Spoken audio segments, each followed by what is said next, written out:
ఇవాళ అయితే మనం 4 kg పలావ్ అయితే అలా చేసుకోవాలో చూసేద్దాం. ఫస్ట్ స్టవ్ వెలిగించుకొని ఒక దబరా పెట్టుకొని అందులో నెయ్యి అయితే వేసుకోవాలి. తర్వాత ఆయిల్ చెక్క లవంగాలు అయితే వేసుకోవాలన్నమాట. ఇప్పుడైతే వేసుకోవాలి. ఇప్పుడైతే ఉల్లిపాయలు అయితే వేసుకోవాలన్నమాట.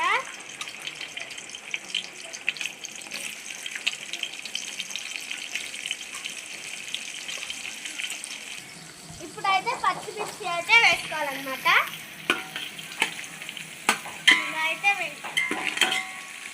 ఇలా అయితే ఎర్రగా వేయించుకోవాలన్నమాట.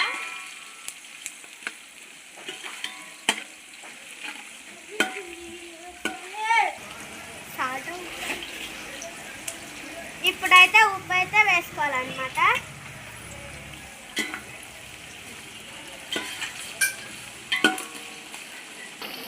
ఇప్పుడైతే టమాటా అయితే వేసుకోవాలి.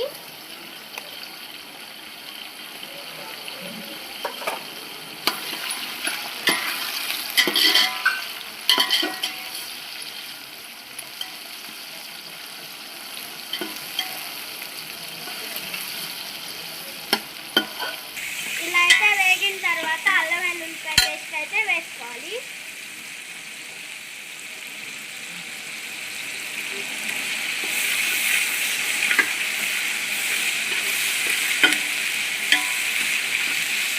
బాగా అయితే వేగనివ్వాలన్నమాట.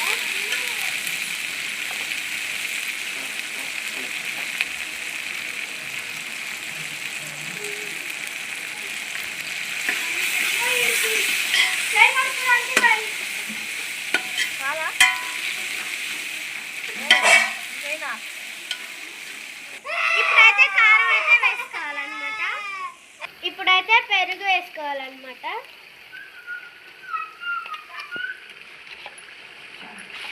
పెరుగు వేసుకొని కలుపుకోవాలి. కొత్తిమీర పుదీనా అయితే వేసుకోవాలన్నమాట. వేసుకున్న తర్వాత అయితే కలుపుకోవాలి. అయితే దీనిని బియ్యానికి సరిపోయేంత వాటర్ అయితే పోసుకోవాలి. దీనికి సరిపడా ఉప్పు అయితే వేసుకోవాలన్నమాట. ఎసరు వచ్చిందనమాట. బియ్యం అయితే వేసుకోవాలి.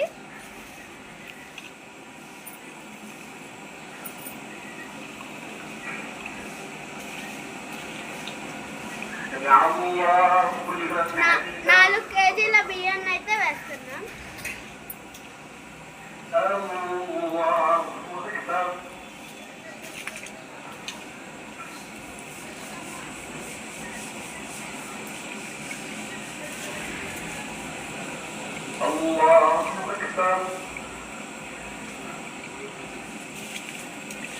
అయితే కలుపుకోవాలన్నమాట.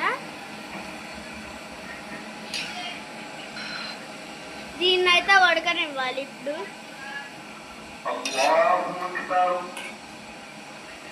మూత అయితే పెట్టుకోవాలి.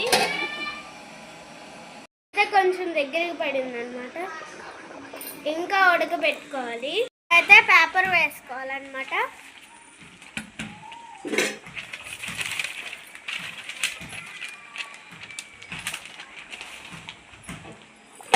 పేపర్ వేసుకున్న తర్వాత మూత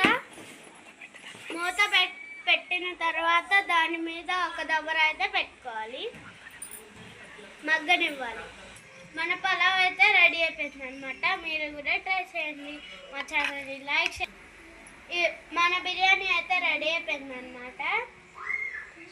టేస్ట్ అయితే చాలా బాగుంది. మీరు కూడా ట్రై చేయండి. మా ఛానల్ని like share and subscribe. Bye bye.